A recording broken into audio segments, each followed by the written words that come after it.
I'm happy to report that we made substantial progress between the United States and China in these very important trade talks. We will be giving details tomorrow, but I can tell you that the talks were productive. The two sides held in-depth exchanges on trade and economic issues of their respective concern. The atmosphere of the meeting was candid, in-depth, and constructive. The meeting achieved substantial progress. The US and China both claiming advances in weekend trade talks in Switzerland. That's our top story that we're following this morning on the Asia Trade. I'm Haidi Stroud-Watts in Sydney with Shery in Tokyo.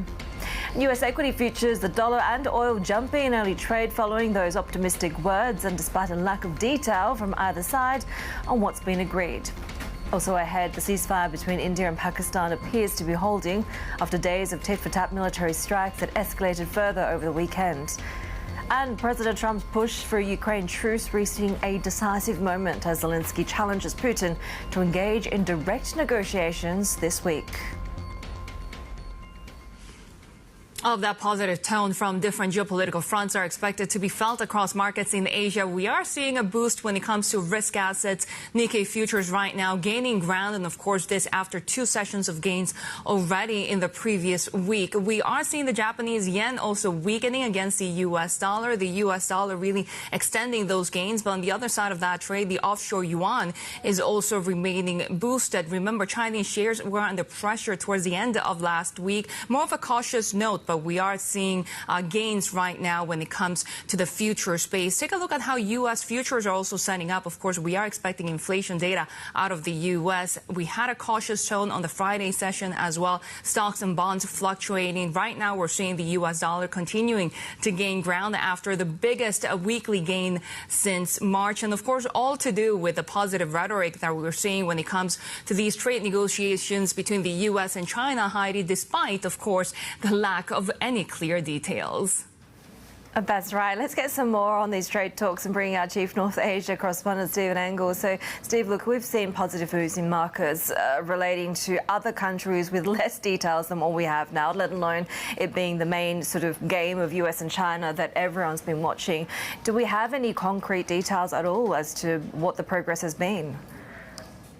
Not yet, and I would assume that Jameson Greer and Scott Bessent are going back to Washington, D.C. and let Donald Trump essentially outline some of the progress, substantial progress, as they call it, after those weekend talks behind closed doors in Switzerland. So neutral ground and also behind closed doors, so there's not a lot of chance there for media grandstanding by either side. That was probably very conducive to the positive tone that was established as evidenced by the comments from Scott Bessent, from Jameson Greer, the U.S. Trade Representative, as well as He Lifeng. I found He Lifeng's statements to be quite candid as well. He says there's going to be a mechanism put into place for future talks. That doesn't sound like this big, great red headline that shocks the world. But what it does essentially is saying we're going to continue to talk. There was substantial progress. And there was one bit of that soundbite from He Lifeng that I think was cut off at the end that was probably the most important part of that soundbite. He said there was substantial progress, but he also says that they reached important consensus.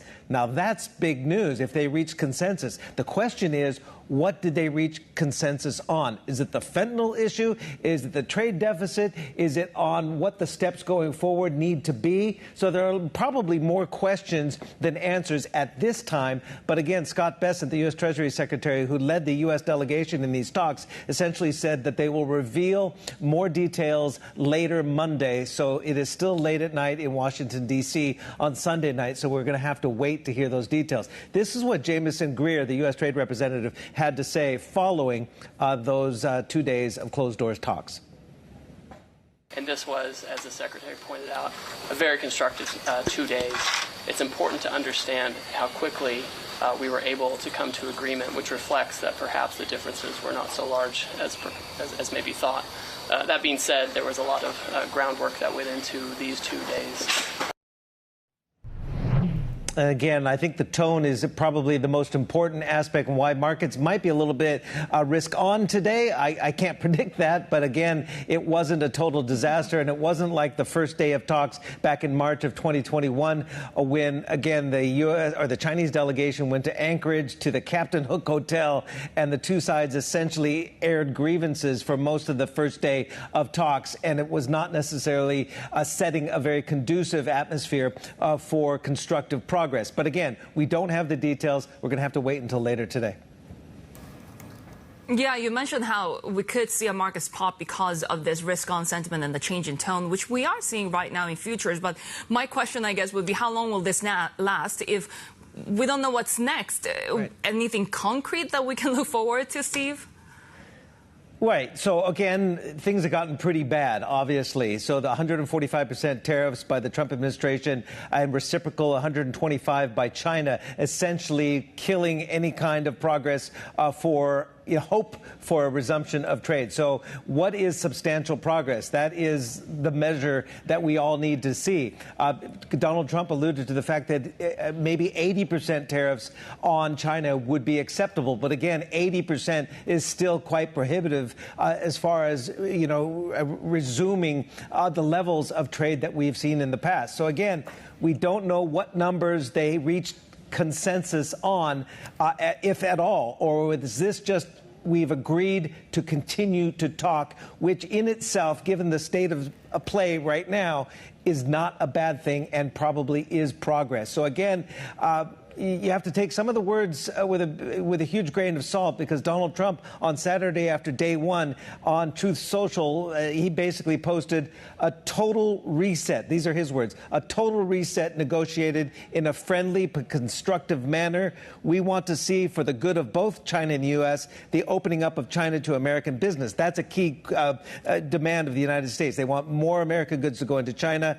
But in all caps with 3 exclamation points, great progress made. And the last point I'm going to make, He Lifeng complimented, this is according to Chinese media, He complimented the U.S. side's professionalism, which is always a good thing as well, coming from the Chinese. Chief North Asia correspondent Stephen Angle there. We're staying with geopolitics, and a ceasefire between India and Pakistan appears to be holding after 4 days of clashes nearly brought the two neighbours to a full-blown war. For more, Bloomberg's Asia-Pacific economy reporter Swati Pandey joins us now here in Sydney. And so the reaction from both sides was interesting, given the announcement from President Trump. That's right. The mood in India was that of anger towards Donald Trump and the U.S., whereas in Pakistan there were celebrations. In fact, Pakistan Prime Minister called it a historic win, whereas India's Narendra Modi has remained silent about U.S. involvement. The reason Indians are angry is because they feel like Donald Trump was trying to upstage India's long-standing policy of holding bilateral talks with Pakistan on the Kashmir issue. Some Indian officials also told Bloomberg reporters on condition of anonymity that they were completely caught off guard by Trump's Truth Social post. So there is that feeling that India and Pakistan were put on an equal footing by the U.S., which India wants to reject. Does this blunder alter the chances that the truce will actually hold? It's really hard to tell, Shery, at this stage. There has been, the truce has held on Sunday, but there is a lot of misinformation and disinformation out there.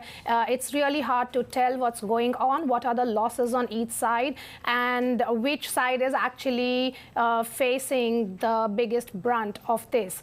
So the last time India and Pakistan had clashed in 2019, it had taken analysts a few days to figure out what exactly had happened, and it's likely that is going to be the case even this time.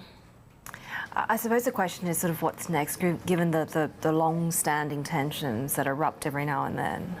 That's true, and India has refused to revive the decades-long water treaty, which is very critical for Pakistan's economy.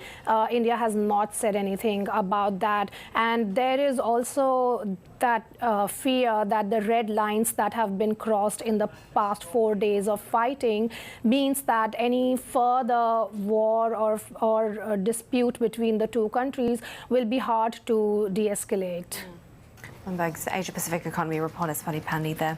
We'll also be speaking to the High Commissioner of India to Singapore on the way forward between the nuclear-armed neighbours, even as a truce upholds calm for now. You can catch that exclusive interview at the Times on your screen as Bloomberg continues to reach out to guests representing all sides of the conflict between India and Pakistan. Well, President Trump's push for peace in Ukraine is reaching a decisive moment, with Vladimir Zelensky challenging Vladimir Putin to engage in talks in Istanbul later this week. The process, though, remains surrounded by doubts, including a demand by Kyiv and its European allies that Russia begin a 30-day ceasefire on Monday. I have a message for both parties. Get this war ended. We're losing 5,000 soldiers a week, Russian and Ukrainian soldiers, and other people also, by the way. And I say, get this stupid war finished. That's my message for both of them. Bringing out Bloomberg editor Michael Heath. I mean, all of this is sort of caveated by so much doubt and uncertainty and disagreements at, almost every level. Yeah, well, so what we're sort of seeing, Heidi, is Europe trying to solidify President Zelensky, as it has for a while. We had the leaders of Germany and France, Britain and Poland in Kiev on Saturday, and they came up with this idea that there must be a 30-day ceasefire that starts today, basically.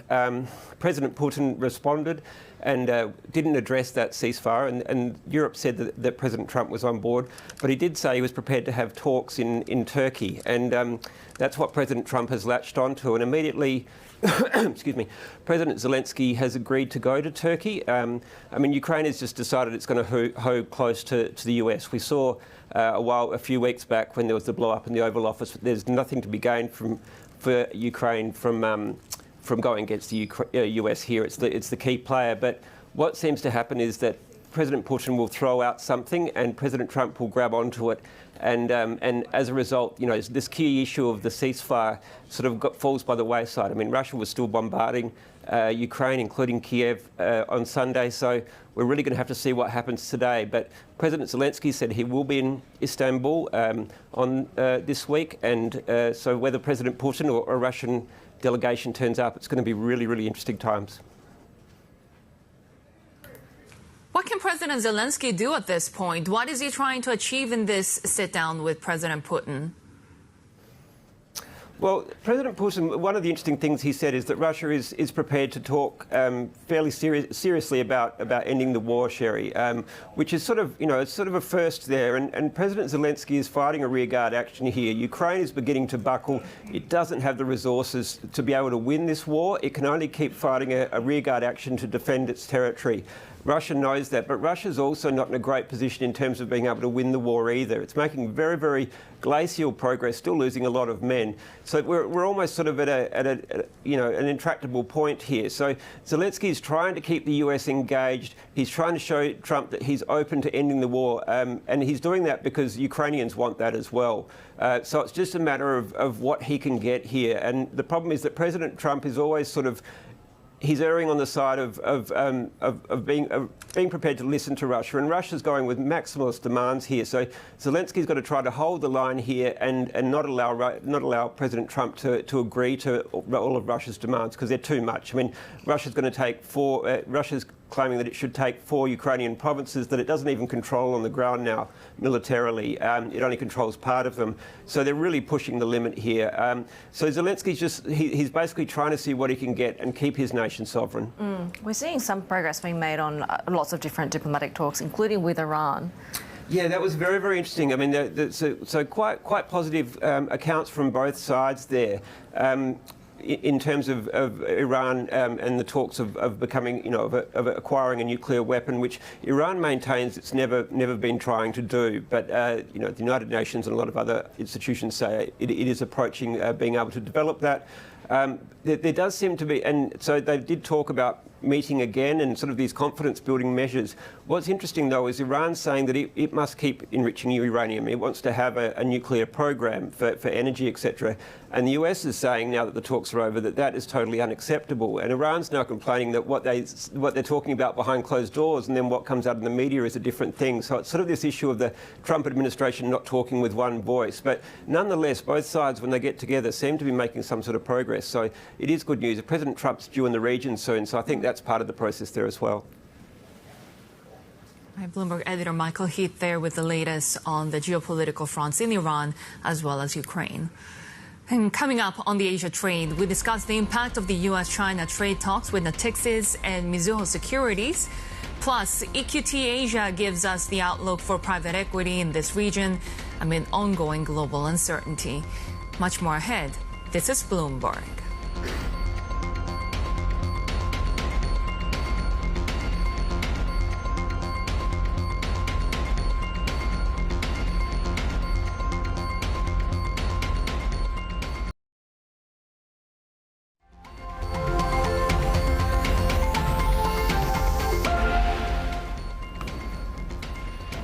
Take a look at what we're seeing when it comes to the rising optimism across many risk assets there. You're seeing that move when it comes to the dollar as well as US futures climbing on the progress, perhaps without details, but citing substantial progress both from the US and China in these trade talks over the weekend. We're looking at Asia risk assets looking like we'll see a bit of a cheer there as well. Let's get some more on today's trade talk headlines with Alicia Garcia-Herrero, who's the Chief Asia Pacific Economist at Natixis. Alicia, great to have you with us. And of course, we have been talking about US-China competition, the trade for so long now. Scant on the details at this point, but do you think the world investors have reason to be optimistic here? Yeah, because the situation was so bad. So anything they announce will be good news. And I think they've already taken actions that explain why the market has actually read those good news already past last week. Starting with the lifting of export controls. This is very good news for a number of key players, NVIDIA and so on, moving the market in the US. So we know that the negotiations have happened even before the meeting started. Boeing, big orders from China. So you can tell that in a way we knew there were going to be good news. Now, how specific they might be, I think not really, for two reasons. First, they need to keep the action moving. I think they don't want like a big bang now, but they rather want to keep the market happy with news coming on. And that is why they announced that they would be meeting regularly. So this is just, a way to keep the market on both sides, which they need, because we will have bad news on inflation. We will have bad news on China's inflation too, not only the US this week. So, they need to keep the positive discussion. It's kind of the opposite of what we had before. How much has sentiment already taken a dent, right? We've seen a lot of front loading from companies and factories already. There's a lot of uncertainty when it comes to households over the next 6 months for the US economy and consumption. Do you think sort of an unwinding or a de-escalation is going to be able to reverse all of that? No, that's a great question, because what's happening is not only about China and the US. In fact, some people may wonder, and this is particularly true in Europe, okay, now that China has jumped the queue, what is it in for us? Yeah, so, sentiment about Europe may worsen. But even if you ask about the US, there's many other things happening that are unrelated to tariffs on China that remain of great concern to US investors. So in that regard, I think it's not over in terms of market volatility whatsoever. But it is exactly for that reason that they decided to come up with this, let's call it mini deal or agree to agree, you name it. All of these are, sort of empty words that just want to guide the market, and they will. But the market will read something else, as you said, and those something else is really happening. The U.S. economy is decelerating, and the world is in a much worse place than it was before Trump took. What about the Chinese economy? What about the Chinese economy? Because we have seen that economy really decelerating for a while, right? But nowadays, we're not even getting clear data, whether it's on the labor market or just what consumers are feeling at the moment. Okay, so watch for today, because we'll have CPI today. And I still remember, March CPI, we were told, oh, this is a lot of, February CPI, even a lot of basically CNY, impact. And don't worry, it will become positive. And, most analysts have rather positive CPI for this year. But today we'll probably get to negative again.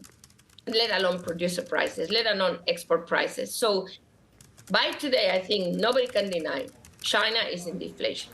And this is a big thing. This is a big thing because it means that you just can't get your act together to have decent margins, independently on the tariffs, if you want, because we saw exports. Exports are growing at 8%, so it's not about exports. It's about the over-competition, this involution of the Chinese economy that is happening as we speak. We calculated the impact of high tariffs. They don't have to be 145%, even 80%, even probably 60% are too high, our embargo level for China. And we estimated that impact to be literally 2.5% of GDP growth shaved off. So China will need to stimulate the economy big time this year if they want to avoid a massive deceleration, no matter the talks today. Yeah, April's inflation in China really decelerating again, both when it comes to consumers and factory as well, Alicia. So what can we expect in terms of what the U.S. and Chinese policymakers will do next in order to support their economies as the trade negotiations continue? Well, I think the ultimate goal, the U.S. ultimate goal of kind of decoupling, or if you want, reducing its trade dependence on China is true, no matter what we see on the news today. I think what both, and by the way, and China is also substituting any component that is not basically domestic other than commodities in its supply chain or of countries that China basically controls. So the long-term direction is clear. It's bifurcation. But both parties have every interest in harming themselves the least possible so that this direction is not too painful. That's what's happening. And that's how the market should read it. And is this world going to be better or worse? Well, we're no longer in this wonderful globalization mood. So maybe it is better to bifurcate slowly and steadily and nicely rather than fighting it over, as we were doing right before this conversation started in Geneva. Alicia, always great to get your insights. Alicia Garcia-Herrero, Chief Asia-Pacific Economist at Natixis. We have more ahead on the Asia trade. This is Bloomberg.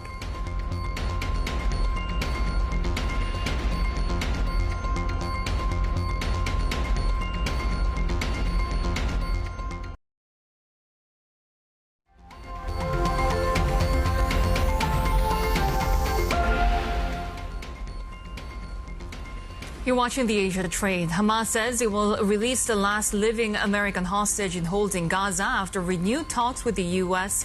in recent days over a ceasefire with Israel. The militant group says releasing Israeli soldier Idan Alexander, who's a U.S. citizen, is a step toward a new ceasefire agreement. Hamas didn't say when Alexander would be released. Meanwhile, Israel has endorsed a U.S. plan by President Trump for a phased resumption of food distribution to Gaza civilians. ABC News says the Trump administration is likely to accept a luxury jet from Qatar's royal family to replace Air Force One. ABC says it may be the most valuable gift ever received from a foreign government. However, Qatar says the report is inaccurate and no decision has been made. Trump inspected a Qatari-owned Boeing jet in Florida in February. The president has previously said he's unhappy with Boeing's delays delivering a new Air Force One.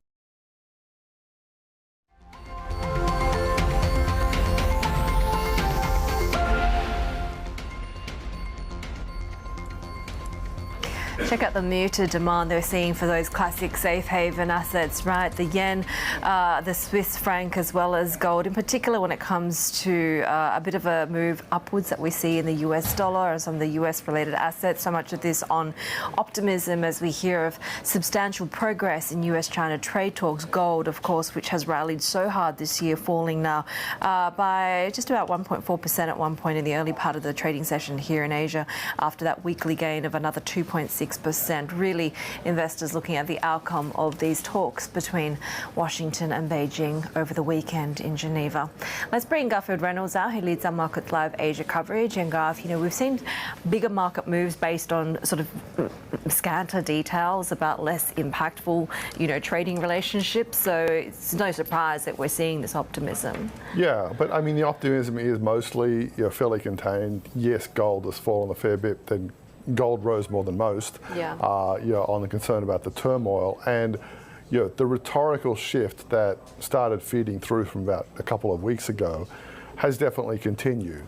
President Trump is talking much. He still talks about foreign nations taking advantage of them and about how they've been losing $1 trillion from trade with China. So if there's no trade with China, they're not losing $1 trillion. There's still some of that rhetoric, but there's been no fresh increase in tariffs, and instead talk about bringing tariffs down, even if they only come down to 80%, as he was flagging before the weekend, or some other still substantial level.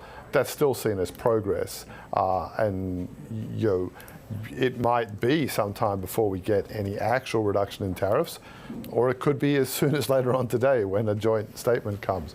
But either way, investors are taking reassurance from the idea that the worst is behind us as far as the US hostility towards China and maybe towards trade in general.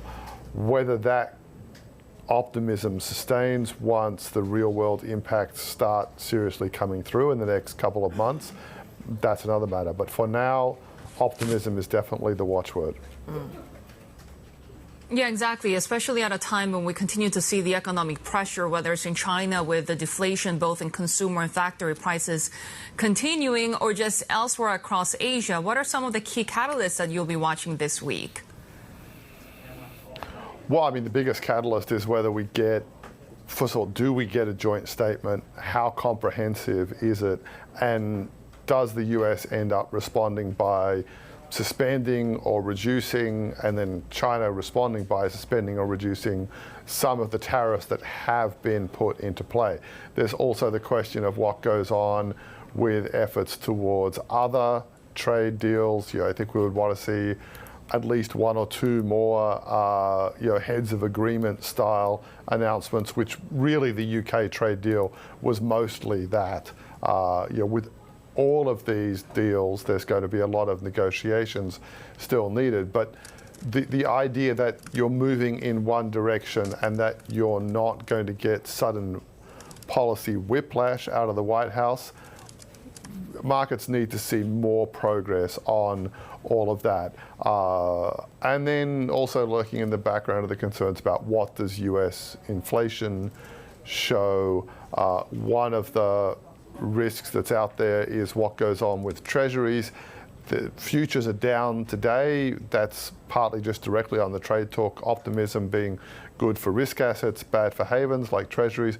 There's also the obvious read through that this situation, in particular, if you've got kind of rhetoric on tariffs but no actual reduction in tariffs, well, that's going to emphasize the idea that the Fed is going to stay on hold for longer. So that leaves treasuries vulnerable to fresh shocks, especially also when you have lingering in the background, and we may get this foregrounded a bit this week, what is going on with the US budget legislation. There was news out over the weekend of something like they're floating a $5 trillion increase in the deficit based on what the independent assessor, the way it looks at these sort of things, which is not necessarily how the Republicans are planning to look at things. So what progress is made on that front, whether investors start to get worried about an even bigger deficit, more bond sales, that's another risk that is in the background along with everything else that is going on. So in fact, although equity futures are still in the limelight to some extent, they're moving stronger than just about anything possible, exception of gold to the downside. The outlook for bonds over the coming week, that's something very much worth keeping an eye on. Yeah, we'll follow the follow-through on JGBs as well. Of course, we are seeing really record high levels for yields, especially towards the long end. Bloomberg's Garfield Reynolds there with the latest on the markets as we continue to follow the latest on the geopolitical front. President Trump headed to the Middle East this week, looking to tap into the billions of dollars in the region's wealth funds. As Bloomberg's Anne-Marie Hordern reports, Trump is betting on the big investments from the Gulf as part of his administration's efforts to restructure global trade. President Trump is returning to the Gulf and doubling down on Riyadh, underscoring the Middle East's new weight in global deal-making. I have a very good relationship with the Middle East. It's a paradigm shift in the post-war order. The president is betting on the Gulf's $4 trillion in sovereign wealth and its critical role in mediating conflicts from Ukraine to Gaza. The administration's objective? Bringing Middle East capital into the U.S. and asking Crown Prince Mohammed bin Salman to boost a promised $600 billion to roughly $1 trillion. Every country throughout the last 40, 50 years has literally ripped off the United States on trade, on military, on protection, on all the different things. And we are now making fair deals. But the question for markets is, will the investments be enough to blunt the impact of Trump's broad-based tariffs? Expect pomp and maybe a, quote, very, very big announcement, the president teases. Investors will be looking for specifics, energy partnerships, defense sales, perhaps even hints of a broader peace agreement in the region. Anne-Marie Hordern, Bloomberg News. Some other political stories that we're following today, and President Trump is set to sign an executive order he says will reduce U.S. drug prices by 30% to 80%. Trump is seeking a mandate that Americans pay the same for medicines as the lowest price in the world. The announcement made on Truth Social did not detail how the order would work and didn't specify potential limits on the policy. South Korea's conservative presidential hopefuls have reportedly agreed to end their rift, uniting behind candidate Kim Moon-soo. Yoon Hap says the People Power Party nominee won a vote among members, prompting for the former Prime Minister Han Duck-soo to drop his bid. The Conservatives want to avoid splitting their vote in the June 3rd election against the frontrunner Lee Jae-myung. More ahead on the Asia trade. This is Bloomberg.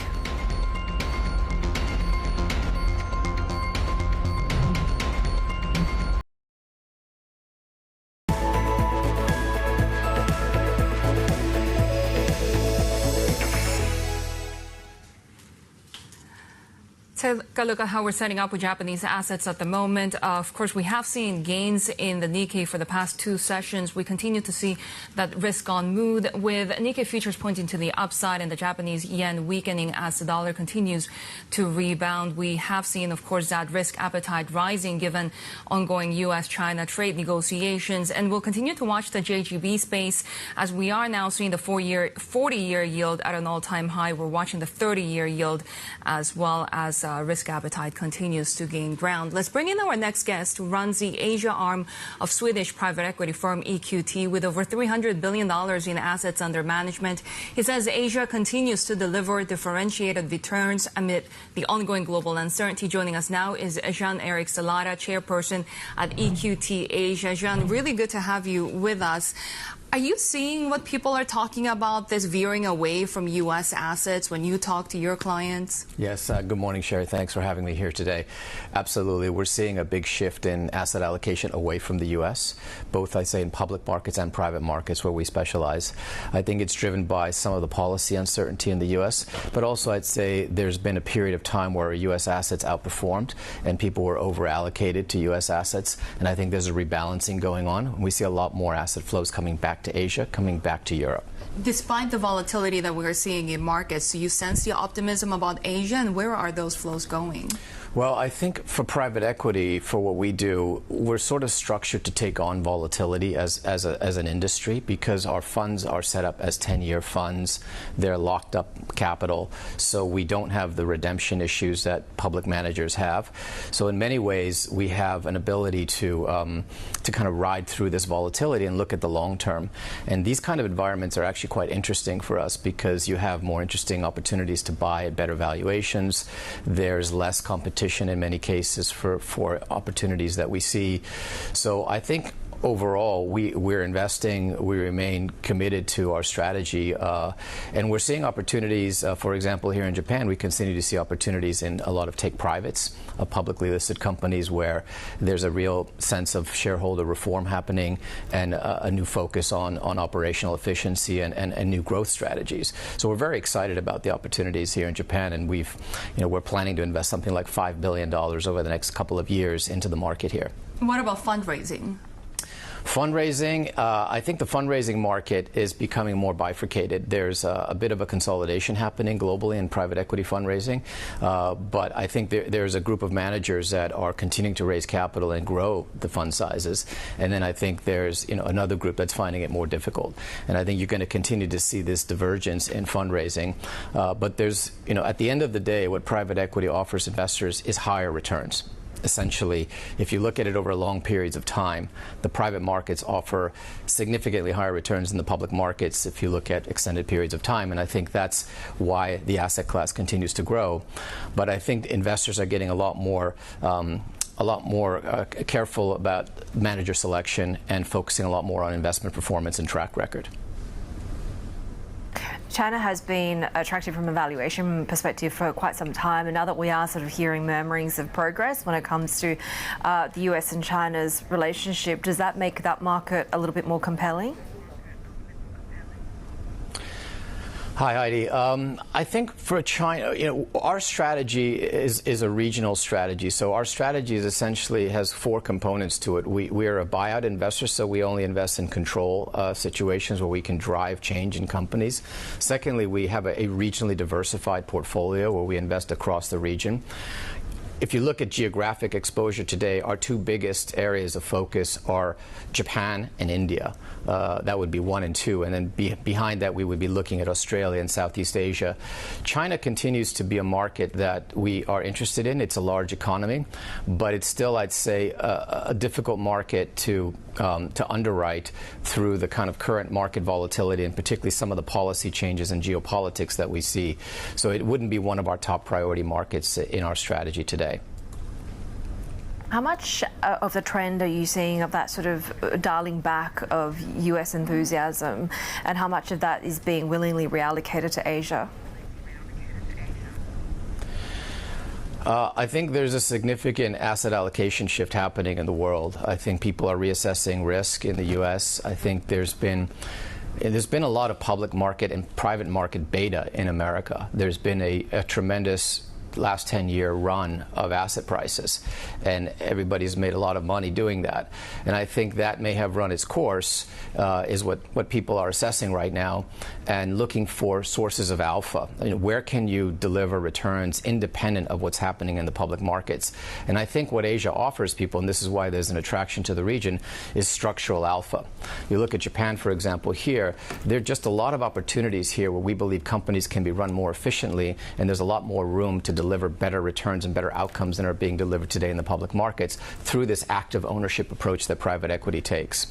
So I think this search for alpha, this search for structural alpha, is really benefiting Asia because Asia has undermanaged assets. We also have higher growth rates in the region, and we also have what I would call less correlated liquidity and markets. If you look at, say, public markets, one of the biggest IPOs happening right now is happening in Hong Kong, this week or in the next few weeks with CATL, and you have a similar situation in India where we have a lot of our investments also seeking to go public there and finding good liquidity in the IPO markets there for our private equity investments. That's a very different narrative, very different story than what you see in the US, where the public markets have been a little bit more challenging.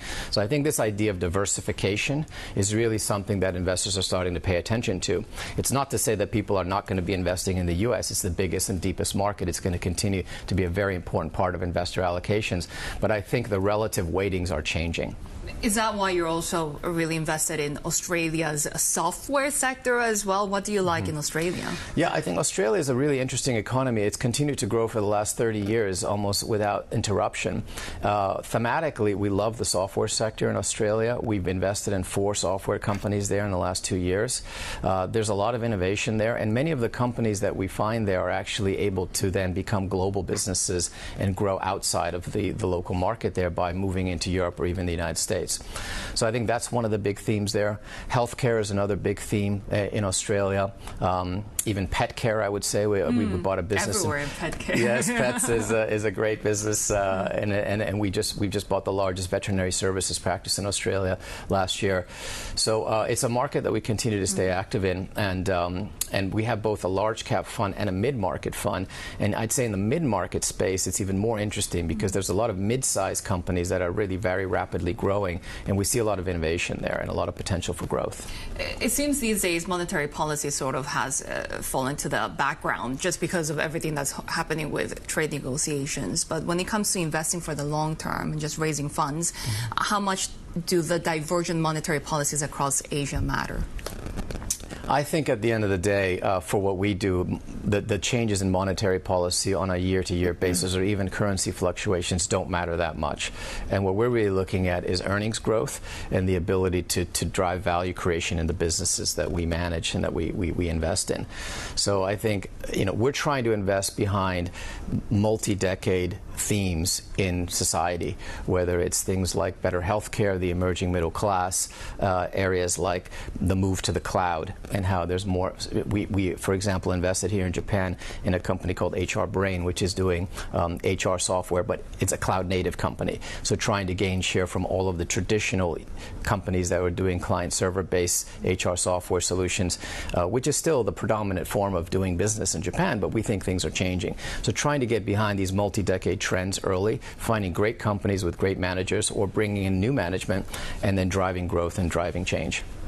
Shery Salata, really good to have you with us, Chairperson at EQT Asia, joining us here in the Tokyo studio. Catch Japan Ahead every Monday at 8:40 a.m. If you're watching in Tokyo, subscribers can also watch live on the terminal using the TV Go function. This is Bloomberg.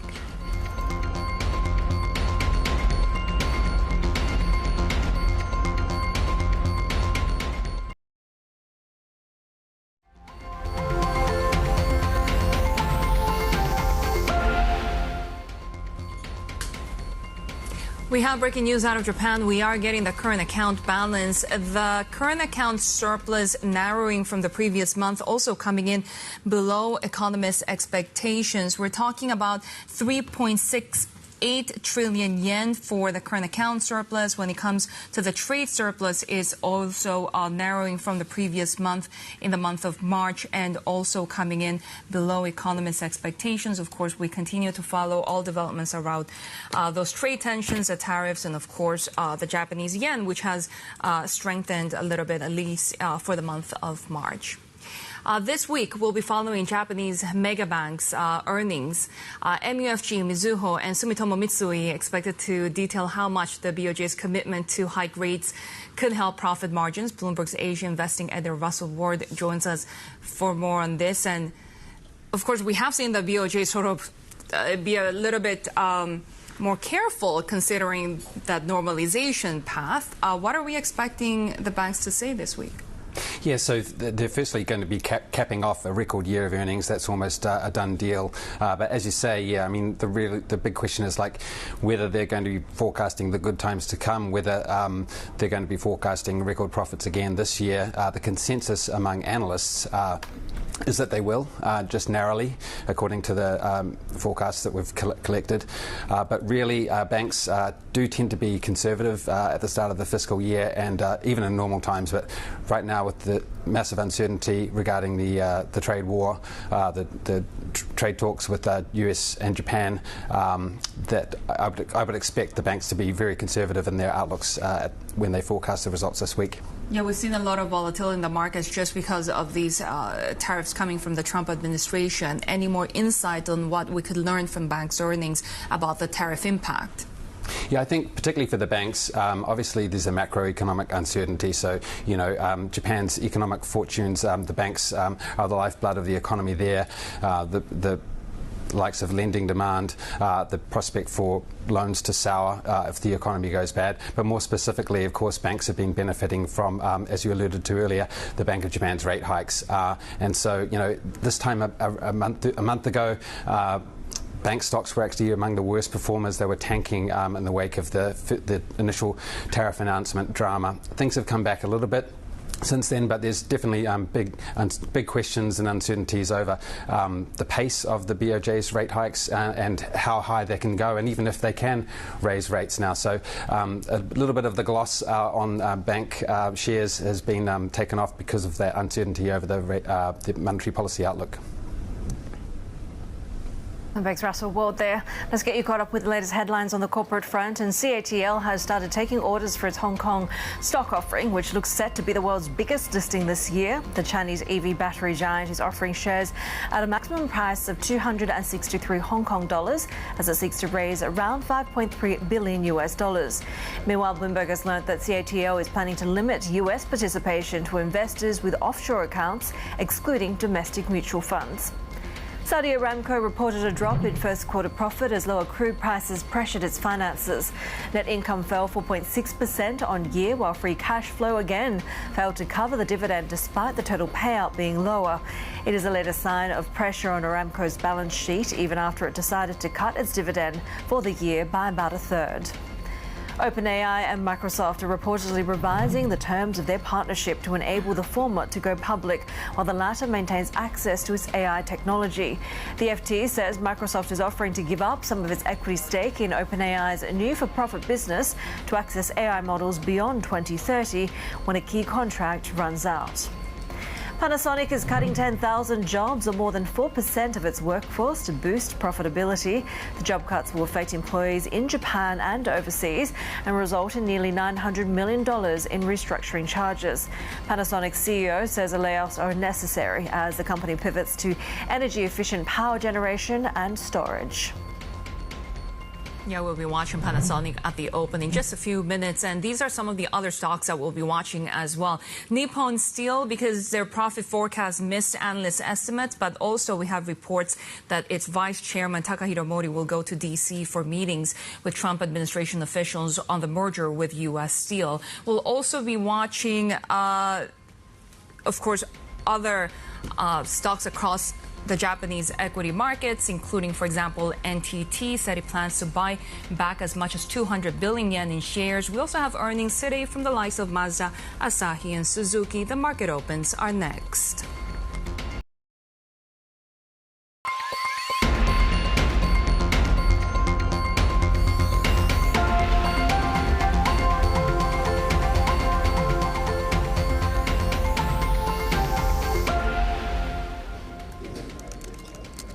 This is the Asia Trade. We're counting down to Asia's major market opens after both the U.S. and China said that there was substantial progress in trade negotiations in Geneva, Haidi. Despite the fact that we didn't get a lot of details, we have seen risk-on sentiment spread across Asia. And Shery, as one of our previous guests in the last hour said, you're coming off such a low base when it comes to this relationship that perhaps, any level of non-detailed progress is seen as being a good signal. Hence, we're seeing the upside in these markets. Yeah, we're seeing the upside in the U.S. dollar and the Japanese yen pressure on the other side of that trade. Take a look at how the Nikkei and the topics are opening right now, because we had seen the Nikkei already extend 2 sessions of gains. Futures were pointing to broad upside. This, of course, after we got the current account and goods trade surplus narrowing in the previous month. We had data just a few minutes ago, and you can see right there that we're watching the JGB yield as well. The long end side of the yields have already risen to around record highs. The 40-year yield rising to an all-time high. We're watching the 30-year yield very closely today, as well as risk appetite continues to increase. The Nikkei now gaining 0.5%, while the Japanese yen is weakening again towards that 146 level. Take a look at how the Kospi is coming online. We just had the export numbers for the first 10 days of May falling 23.8% year-on-year. Imports also falling 15.9% year-on-year for the first 10 days of May. And really a lot to do with what's happening with those shipments to China and the U.S. Exports to China falling more than 20%. Exports to the U.S. falling more than 30%. Of course, we continue to watch the latest developments around those trade tensions, and South Korea being a bellwether for global trade. We're seeing the downside when it comes to those shipments to those key trading partners, Haidi. Yeah, it is all about this trade talks and some of the substantial progress, albeit lacking in detail, that was announced, and where we really go next when it comes to these negotiations. But take a look, we're seeing a bit of upside when it comes to risk sentiment here in Sydney. That Monday morning session, the staggered opened up by just about 0.2%. We're also seeing, interestingly, despite sort of broad dollar strength, and that's weighing on a lot of other Asian currencies, that proxy of risk, that is the Aussie dollar, and the proxy of China risk in particular, seeing some upside. 64.22 is where we're trading at the moment. As Shery mentioned, we have seen that playing out when it comes to treasuries as well. We saw the yields rising on these US-China talks. We saw the Aussie sales seeing better demand, but still very much following treasuries lower there. Also watching oil, we had a bit of a boost there, as you can see in crude prices after the substantial progress in these trade talks, recouping some of the ground after plunging last month over these concerns. But the future's still down well over 20% from about the middle of January. Shery. Heidi, let's bring in Sean Darby, Managing Director of Mizuho Securities Asia. There's a very risk-on day across Asia right now. Sean, great to have you with us. How long do you expect risk assets to continue to gain, given that we haven't necessarily seen a lot of details from the US-China trade talks? Well, I think it is very much sentiment-driven. To be fair to the markets, if you looked at G7 yield curves, the drop in the dollar of around about 7-8% from the peak, and sort of plunging oil prices, that tends to be extremely reflationary for risk, and particularly for global equities. So if there wasn't a trade war at the moment, actually you'd expect global equities to be touching new highs. In reality, I think a lot of these trade deals are going to take a much, much longer to be nailed out. And I think we're really only in the beginning of the China negotiations. If you look through the details of the UK-US trade deal, not only was the trade side having to be negotiated, but also there was audits of the UK security supply chain as well. So there's a lot more granularity to these trade deals, and I suspect at the moment, in particular with China, that there's going to be almost two separate deals. One is for trade, and one isn't going to be at all for technology. I think the technology side now is going to be pushed out away from many of the trade negotiations, and that probably includes rare earth metals, and we're just going to see hardcore trade negotiations. So I think there's a lot more subtlety to these trade deals at the moment, and certainly for China as well.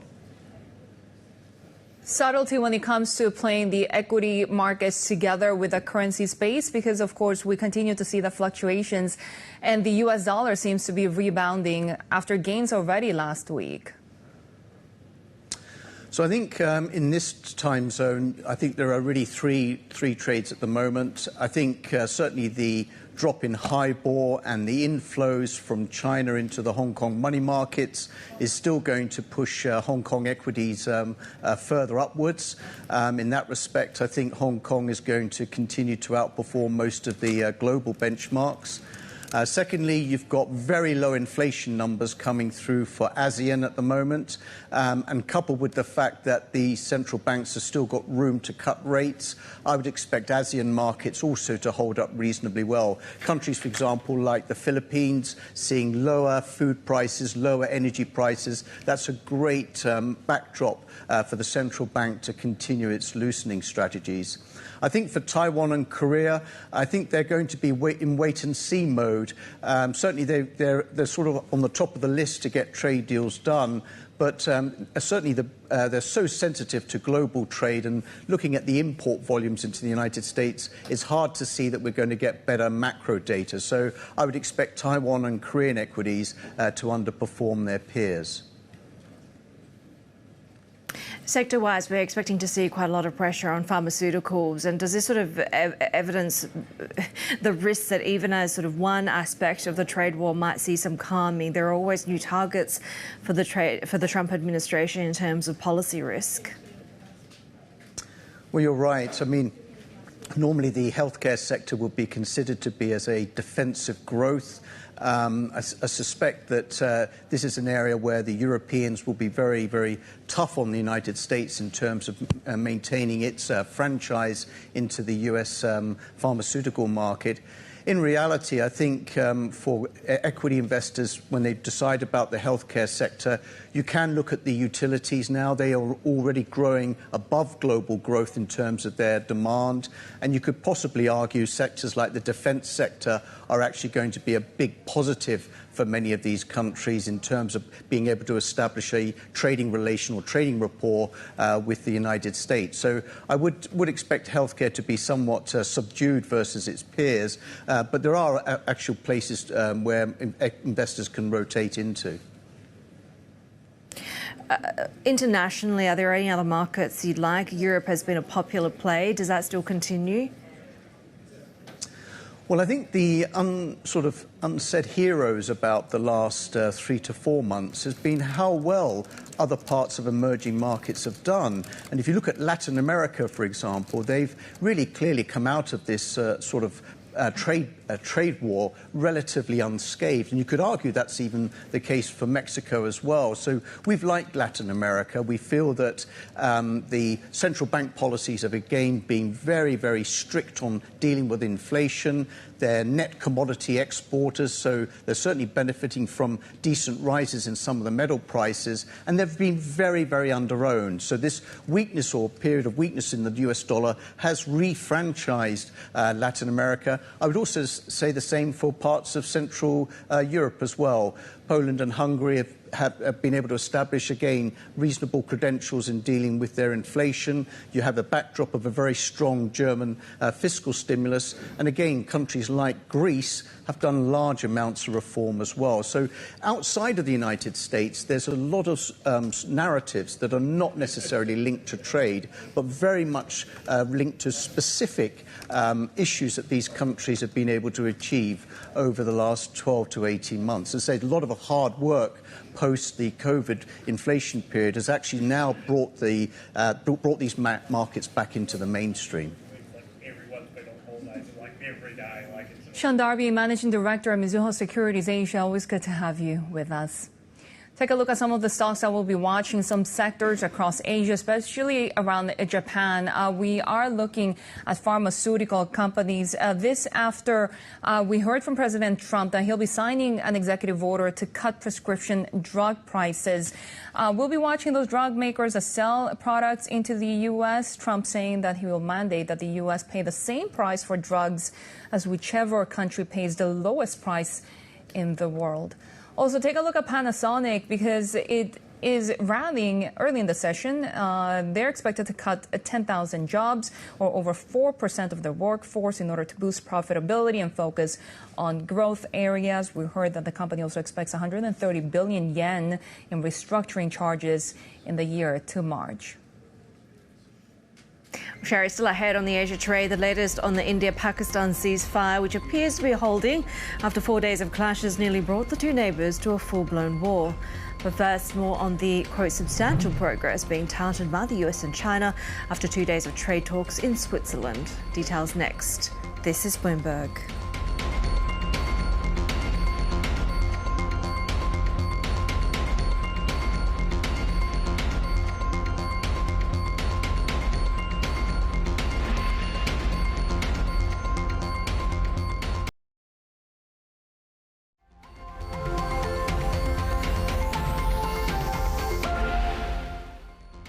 I'm happy to report that we made substantial progress between the United States and China in the very important trade talks. We will be giving details tomorrow,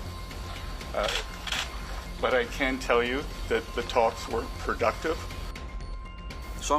The two sides held in-depth exchanges on trade and economic issues of their respective concern.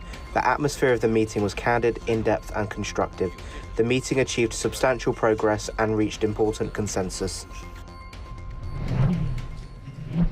By the Chinese Vice Premier as well as U.S. Treasury Secretary Scott Bessent discussing the progress made between their two nations during trade negotiations in Switzerland this past weekend. Let's get more with our Chief North Asia correspondent Stephen Engel in Hong Kong. Steve, so they call this substantial progress, but what does that exactly mean?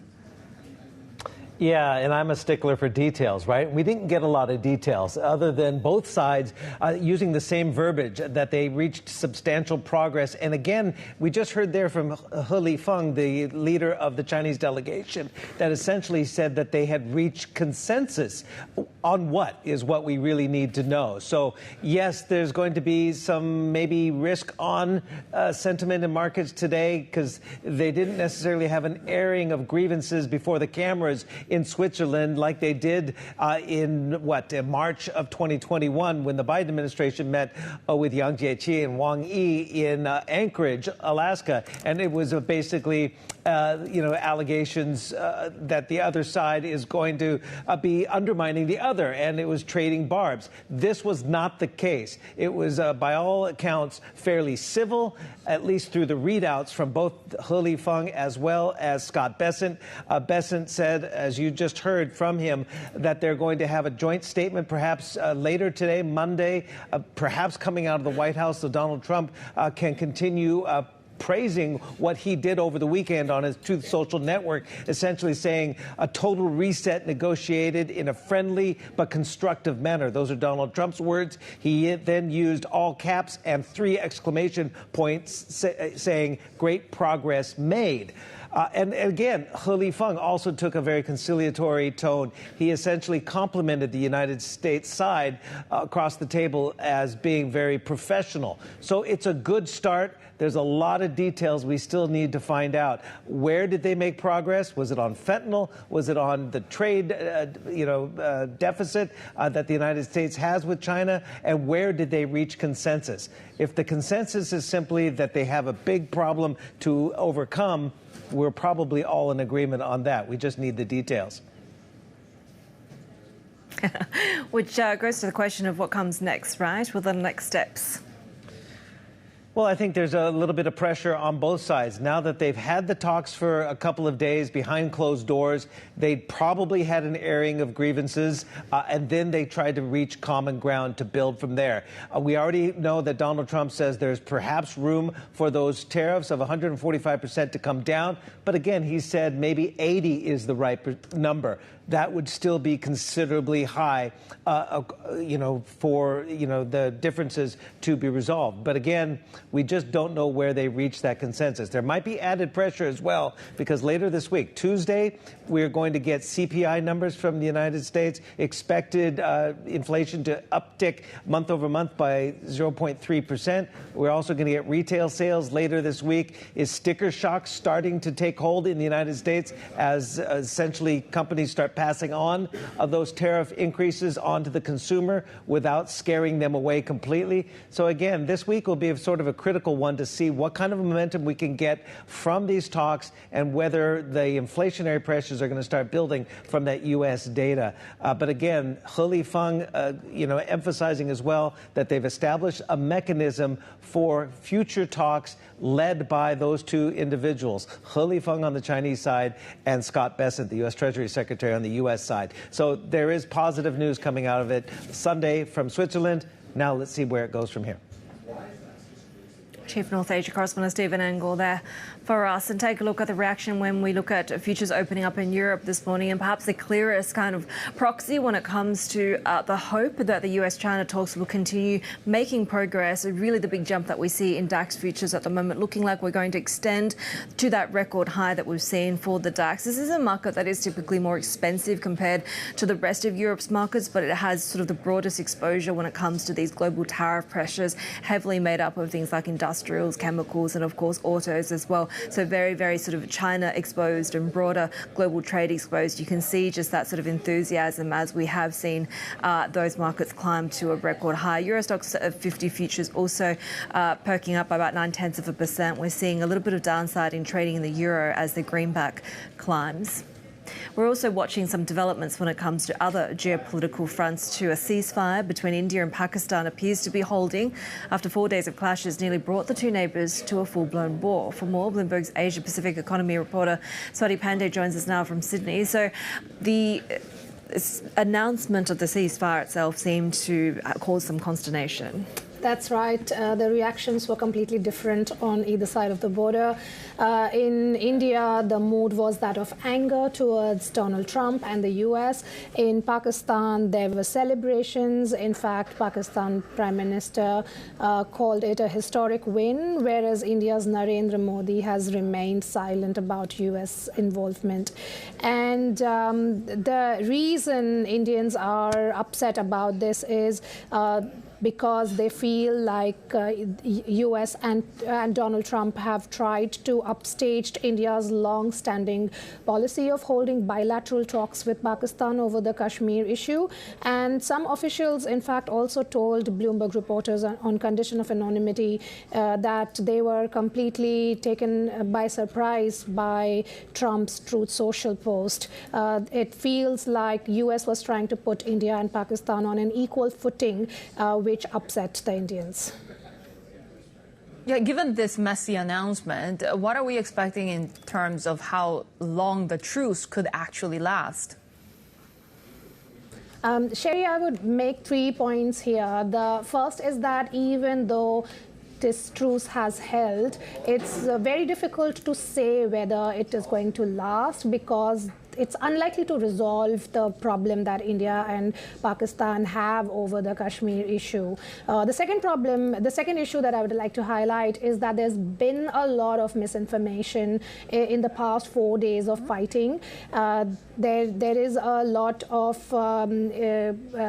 stuff that Pakistan is saying India has not confirmed. India is saying that Pakistan has not confirmed. And it will take a few days to analyze and come to a conclusion as to what has really happened and what were the losses on both sides. And the final point is China's involvement. So Pakistan has said that it has downed 5 Indian planes, including French-made Rafale jets, and Pakistan has said it has done so using Chinese-made fighters, the J-10C fighters. That highlights the new potential of Chinese firepower in this conflict, and probably makes the situation complicated as well. Bloomberg's Asia-Pacific economy reporter Swati Pandey there. And coming up, influential clans are again dominating the Philippine midterm elections in a proxy battle between President Marcos and impeached Vice President Sara Duterte. Now, these are live pictures from Manila as voters head to the polls. We'll have the latest next. This is Bloomberg.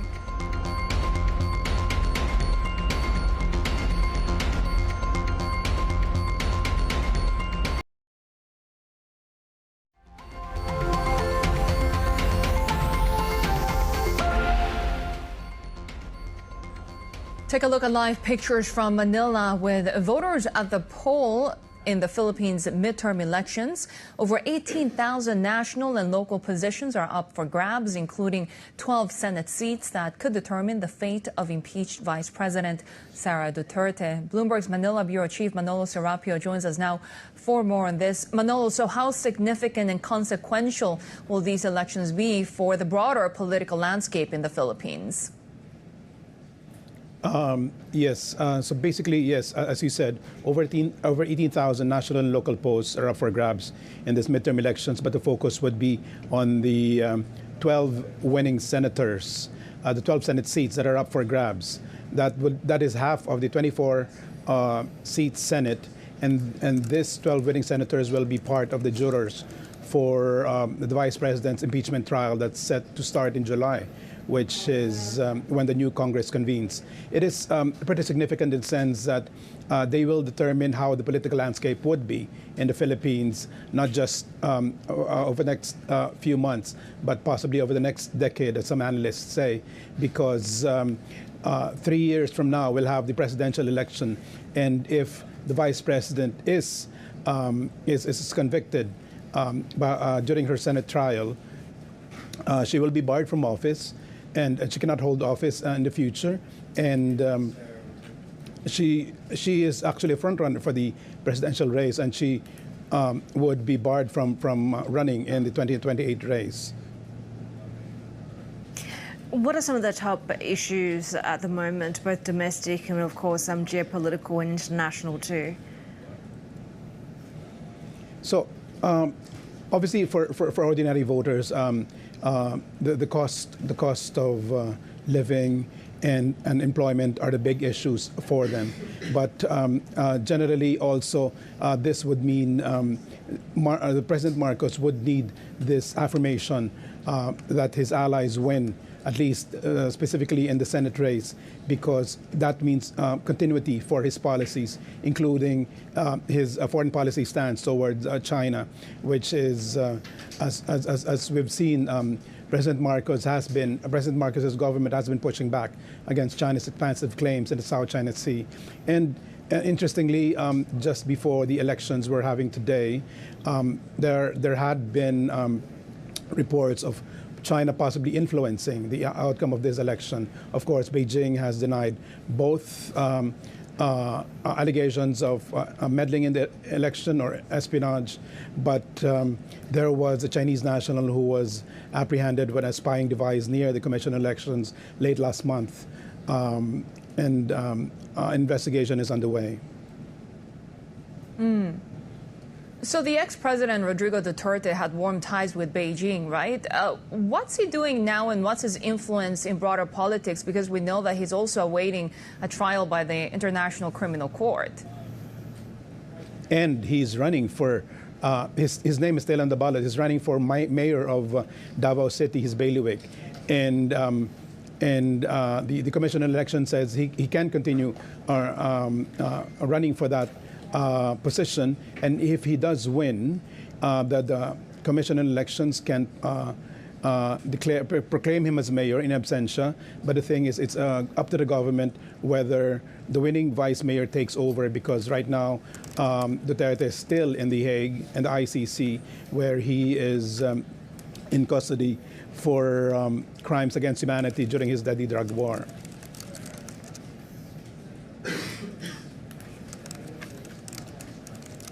Bloomberg's Manila Bureau Chief Manolo Serapio there. Another story that we're following, and South Korea's conservative presidential hopefuls have reportedly agreed to end their rift, uniting behind candidate Kim Moon-soo. Yoohap says that the People Power Party nominee won a vote among members, prompting former Prime Minister Han Duck-soo to drop his bid. The Conservatives want to avoid splitting their vote in the June 3rd election against the frontrunner Lee Jae-myung. Take a look at what we're trading when it comes to sovereigns bonds here in the Asia Pacific. Really following the move that we see in treasuries, there is some risk off when it comes to sentiment going into sort of reacting to the US-China trade talks, which were said to have made substantial progress over the weekend. And we are seeing US yields rising, and that's really being followed by Australian bond yields, China as well as some big moves when it comes to JGBs. This is Bloomberg.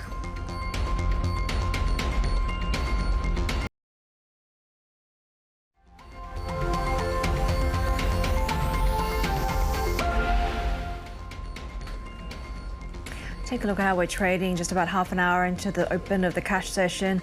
Here in Australia, we're seeing some upside, about 0.5%, certainly some upside for the Aussie dollar as a proxy for some of the optimism coming out of the so-called substantial progress being made in US-China talks over the weekend. The Kospi is also up 0.4% with some sort of the domestic political uncertainty being cleared ahead of the election as well. The Nikkei 225, a little bit muted there, about 0.3% higher, watching really the impact when it comes to volatility over currencies, as well as some of those sector-specific risks, such as pharmaceuticals, with the announcement of President Trump's latest policy on cheaper pharma for Americans. But, of course, it is all about the US-China trade talks over the weekend in Geneva. Let's get some more details on this and what to expect with Weihuan, Zhou, who's the professor and director at the Saibu Centre at UNSW Sydney's Faculty of Law and Justice. He was previously a trade lawyer advising the Chinese government. You know, usually when it comes to trade talks, the devil is in the details and the deliverables, but it feels like perhaps we've come off such a miserable base that the fact that the two sides are even talking and both are saying that progress has been made is enough for markets and investors to be optimistic about. Oh, thanks for having me. I think we still don't know all of the details, and Washington has said that they will make further announcement about the details of the deal today. So we're all waiting for the details to be released. But I think it is an important meeting from both sides. after the trade sanctions have escalated for about over a month or two. And it is important to understand that both sides now are in a position that they want to reduce the tension to some extent. And what we want to know about this deal is whether they will focus on the practical issues or they will actually get into the more systemic challenges that both sides have faced in this relationship. Now, both sides have said substantial progress has been made and important agreements have been achieved on important matters. But again, as we said, it is important to understand what kind of achievements they have made, what kind of agreements that we can expect in the coming days. I do wonder how truly substantial the progress can be, given that President Trump's complaints about China are both systemic and structural. From China's point of view, they can't really change their economic development model, and America can't really change the point of economic development that they're in at the moment. So, you know, how much of it is going to be kind of window dressing, I guess? If we think about the first U.S.-China trade war back in the first Trump administration, there was a deal reached, and that deal included substantive commitments by China to buy from America. So that kind of managed trade style of negotiation and accomplishments could be potentially a model for this deal. Now, we may be able to see some reduction in tariffs from both sides. We may be able to see agreements on how the trade deficits, which is what U.S. is concerned about for a long time, can be reduced, whether that will be through tariffs, or whether that will be through some kind of China managing its own trade or exports to the United States, or whether that will be managed, be resolved from through other ways. It is really hard to tell at the moment. But what I think is that each deal would actually contribute to reduce the tension to some extent. But as you said, there are systemic issues hanging around. So it will take time for them to actually make detailed negotiations and also progress in resolving the more systemic challenges. Yeah, you mentioned the trade deal achieved back in January 2020, right? So that was Beijing supposedly buying about $200 billion in additional U.S. goods and services, which China has really fallen short of. So other than just reducing tensions, given the model that the Trump administration and the Chinese administration are following at the moment, can there be anything else that's potentially significant and concrete coming out of this phase of negotiations? It makes me think that perhaps the broader change of the trade dynamic in the world that Washington wants to see is not necessarily going to happen by another round of negotiations. So it is, again, yes, you're right. I think it depends on the implementation. So I think the deal itself needs to be realistic. During the first Trump administration, the deal, at least from my perspective, is not really realistic because China's own industry productions and also the decline in consumption, it was very difficult for China to buy so much from the United States during such a short period of time. But this time, it may change in terms of what kind of, goods will be involved or included in this deal, and whether the purchase commitment, if there will be one, will be realistic for China to achieve, and also whether China can manage its own trade or exports to the United States in exchange for the reduction of the current U.S. tariffs on China. And to what extent the Chinese side can actually reduce its own tariffs, retaliatory tariffs on the U.S. goods, so that Trump can say that there will be more market access for the U.S. farmers and manufacturing goods. And how much of that breakthrough could come from the fact that, relatively speaking, the U.S. and China may be really resting on different economic fundamentals, in the sense that the Trump administration perhaps could be more receptive to the plight of U.S. consumers, as opposed to China, that has spent the last few years trying to veer its economy away from dependency on the U.S.?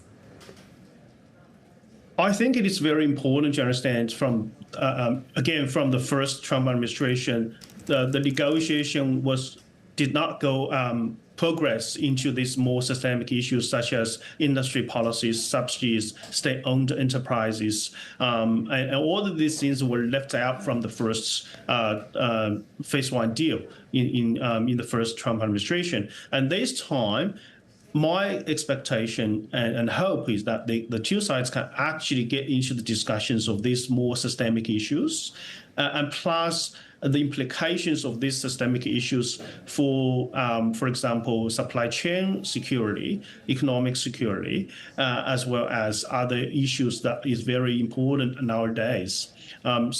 It is very important for the two sides to understand that the predictability they can provide to the world will benefit the world and global trade as a whole, to bring in more certainties for the global suppliers and exporters and companies and consumers, that where the goods will come from, subject to what terms and conditions, and frankly how the other countries, including U.S. allies or other countries that could actually react to an improved relationship between the U.S. and China. Weihuan, Zhou, good to have you with us, Professor and Director at Civil Center at UNSW Sydney Faculty of Law and Justice. Of course, we'll be watching how the markets will be reacting to this as China comes online in less than an hour. For more, let's bring in Asia Equities reporter Winnie Su here, because Winnie, we are now seeing the offshore yuan being supported at the moment. Will we see the same trend in Chinese equity markets today? Yeah, morning, Shery. Most likely, this is also going to be a positive session for Chinese stocks, especially after that talk between U.S. and China over the weekend being a strong boost for the sentiment. We have both sides for the first time coming to a consensus after Trump announced that April 2nd tariffs, that they are having a substantial progress in the talks. So that's what investors have been waiting for the past few weeks, after lots of narratives going back and forth in terms of what exactly is coming out of the trades. So overall, that cautious optimism is still there, but the market overall is already pricing in tariffs to come down to about 60%, which is what Trump has been floating around when he was on his presidential campaign. So without the tariffs actually coming back down to lower than 60%, we might not see a very strong rally in the Chinese stocks. However, the downside here is kept, and people do see that talk being a short-term boost for Chinese stocks and also for overall Asia stocks. What about the inflation numbers? We do see the impact of the tariffs taking hold there over the weekend. Is that likely to have an impact? Yes, Heidi. So unfortunately, with the CPI numbers, we're still seeing the deflationary trend still continuing in China. And also that points to still the weakness in the economy, in the domestic, in China overall. And that is still capturing the sentiment of global investors to turn very positive on China. And just Goldman Sachs yesterday came out with a report saying that they are cutting the forecast for the PPI, and saying that the earnings so far that we're seeing from Chinese stocks is actually still on the weaker end of things. We are seeing record low revenue growth, so pointing to that deflationary trend. And in the earnings calls, tariffs is still one of the key risks that are being highlighted during the earnings season. So that is continuing to be something that we're closely watching, and that is also showing why Chinese stocks in the near term, the outlook is still going to be mostly in the range-bound area, because we're balancing two things, right? On one end, whenever you have positive news around tariffs, that means a bit less support from the domestic policy makers. But if you have a strong domestic boost for the policy, that potentially means that we might actually have a stronger hit from the tariffs. So with those two pieces balancing out, in the near term, we might not see a very strong movement in the Chinese market as we continue to monitor what exactly will come out of the announcements later today in terms of the progress between the U.S. and China trade talks. Got to get those details first. Bloomberg's Winnie Sue there for us. We're coming up. A CATL has started taking investor orders for a Hong Kong stock offering that's set to be the world's biggest listing this year. We get the latest in just a moment. This is Bloomberg.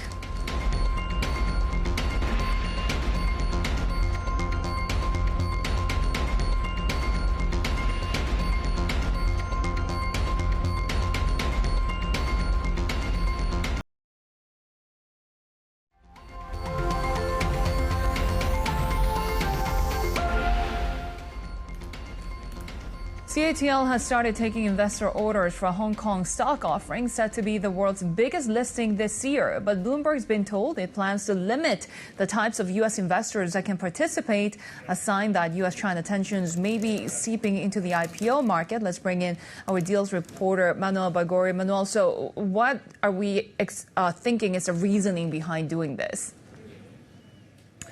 Hi, Shery. A super interesting deal. We've been tracking it down very closely from the get-go, sometime towards the end of last year, just now in the final stretch as the deal launches today. Here in Hong Kong, it's going to be the world's largest listing. And there is plenty of demand, as we've reported. They've covered the books for cornerstone investors. More than half the book going to these so-called anchor or cornerstone investors. We've got some big names in there, but they are also trying to limit the exposure to the geopolitics. These companies, as many others, have been caught up or brought up in the geopolitics somewhat.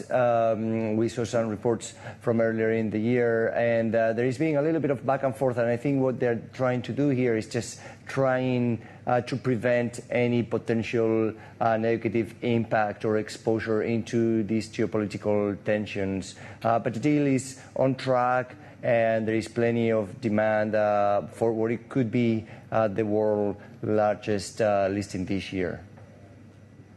What are they planning to use the money for, and how does this sort of play into the acceleration, the momentum that we've seen for deals in Hong Kong? Haidi, this is one of the most recurrent themes that we've seen in equity capital markets over the past 12, 18 months here. We've seen a number of Chinese-listed entities coming to Hong Kong to establish a new base of liquidity. The second listings are very popular, keeping everybody, including ourselves, very busy. We saw Haidi, the appliance maker, last year. That was a big one as well. CATL now, which is going to be potentially even bigger than that, at up to $5.3 billion. And the pipeline for such deals is quite important. It's not a regular IPO per se, but it offers a new source of liquidity for these companies, and it's currency that they can use for various reasons, for fundraising in the future as well. Bloomberg's deals reporter Manuel Bagori there. Well, it is a busy earnings calendar for big tech in Asia this week too. We'll be watching names like Alibaba, Tencent to see whether the DeepSeek effect is still playing out in China. SoftBank and Honghai, meanwhile, other names due to report. Let's get more with our tech reporter Annabelle Jewellers in Hong Kong. So start off with China first. What are we expecting?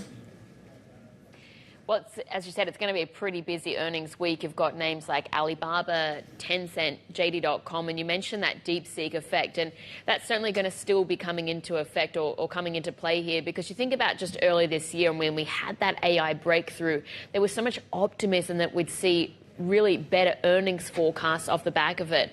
that hasn't actually really translated that much. And Bloomberg Intelligence, our team, has a new note out talking about how consensus estimates have been barely changed really over the past couple of months despite the breakthrough. And that's because we're still yet to see any sort of big earnings coming off the back of it.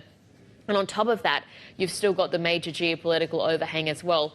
Drilling down into individual companies, though, there are some that are better positioned than others. And Alibaba, you can see here, I mean, that stock is still up more than 50% or 50% so far this year.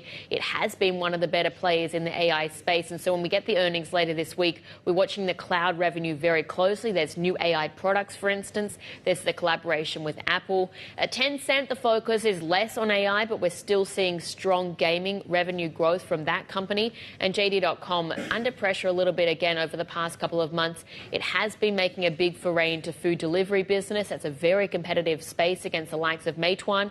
We're watching to see exactly how that's also been playing out. And Bill, we also have some tech heavyweights here in Japan reporting earnings. What are we expecting from SoftBank and Sony? Yeah, well, I'm sure you're going to be watching SoftBank shares very closely. They're due to report tomorrow. So we could actually end up seeing the first full-year profit growth going back to 2021. As we know, it's been a very challenging few years for SoftBank, not just with some of its investment decisions, but also around the value of the holdings and its vision fund portfolio, really dented by a high rates environment. We are starting to see those recover, and also the value of its publicly listed companies in the portfolio. Those shares have been recovering as well. So we could, again, see some better numbers coming out on a full-year basis. Sony will be the other name very much in focus on Wednesday. It could have been benefiting from better gaming performance, but at the same time, there's a very big tariffs overhang for the business as well. So Bloomberg Intelligence, for instance, is saying that tariffs risk, it could end up adding up to 30% price hike to the PlayStation 5. Again, that could play into the outlook for the business, because our Bloomberg Intelligence team is saying that the company could end up guiding for a profit drop in the fiscal year 2026. Right. Annabelle Drillers there. As we continue to watch other stocks across Asia as well, check Nippon Steel. Post earnings, we have seen that their profit actually missed profit forecast actually missed estimates. We do have local reports that Nippon Steel's Vice Chairman Takahiro Mori will be going to D.C. for meetings with the Trump administration on the merger with U.S. Steel. We're seeing this stock now fall more than 5%. Take a look, Shery, at some of the corporate stories that we're tracking this hour. And Panasonic is cutting 10,000 jobs. That's more than 4% of its workforce to boost profitability. The job cuts will affect employees in Japan and overseas and result in nearly $900 million in restructuring charges. Panasonic's CEO says the layoffs are necessary as the company pivots to energy-efficient power generation and storage. OpenAI and Microsoft are reportedly revisiting the terms of their partnership to enable the former to go public while the latter maintains access to its AI technology. The FT says Microsoft is offering to give up some of its equity stake in OpenAI's new for-profit business to access AI models beyond 2030 when a key contract runs out. Saudi Aramco reported a drop in first quarter profit as lower crude prices pressured its finances. Net income fell 4.6% on year, while free cash flow again failed to cover the dividend, despite the total payout being lower. It is the latest sign of pressure on Aramco's balance sheet, even after it decided to cut its dividend for the year by about a third. Well, as we continue to watch for the reaction when it comes to the, quote, substantial progress that's been made when it comes to the US-China trade talks over the weekend, you can see that really playing out when it comes to broader commodities, both to the upside when it comes to Brent crude, still, of course, seeing the declines and the worries about the demand side as well as supply side for the year, but recouping some ground. That plunge last month still leaves it down over 20% when it comes to futures trading from mid-January, though. Iron ore is interesting. We're seeing that sort of continuation of last week's weekly advance that came ahead of those trade talks. Some of that optimism could see that rally being extended, as well as the idea that perhaps steel, iron ore could see a bit of a recovery in China as some of those capacity limitations start to take effect. Iron ore down about 4% this year, declines in the 3 months through to April amidst this ongoing trade war. Gold, though, of course, having been, if not the biggest beneficiary, I should say, when it comes to these ease trade tensions in terms of haven demand. Unsurprisingly, seeing a bit of a dip there on these signs of progress in US-China trade talks. Some broader relief in other geopolitical tensions as well. Talks about a ceasefire for Ukraine, sort of pressure when it comes to further progress being made there, as well as that pause in fighting that we're seeing between India and Pakistan, also weighing on haven demand more broadly. More ahead on the Asia trade. This is Bloomberg.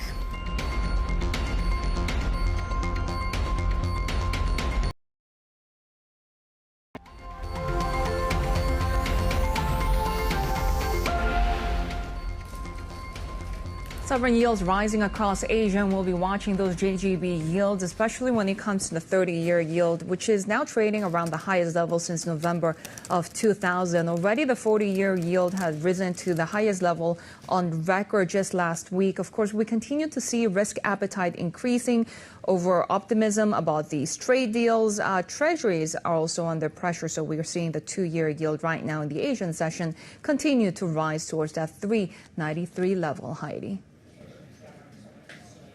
Take a look, Shery, at how US futures, some of the other futures trading sessions are setting off for the day. And of course, we're expecting that sort of cautious optimism to play through. In a sense, it has been sort of fairly contained as we wait for more details of US-China trade talks. All we know is that substantial progress has been made, but really scant on anything further beyond that. S&P futures up by 1.3%. You're seeing Taiwan futures there also seeing a pop there as we continue to make progress when it comes to Taiwan risk assets, having entered a bull market on Friday. FT China futures last traded pretty flat at the moment. That's it for the Asia trade. The China show is next.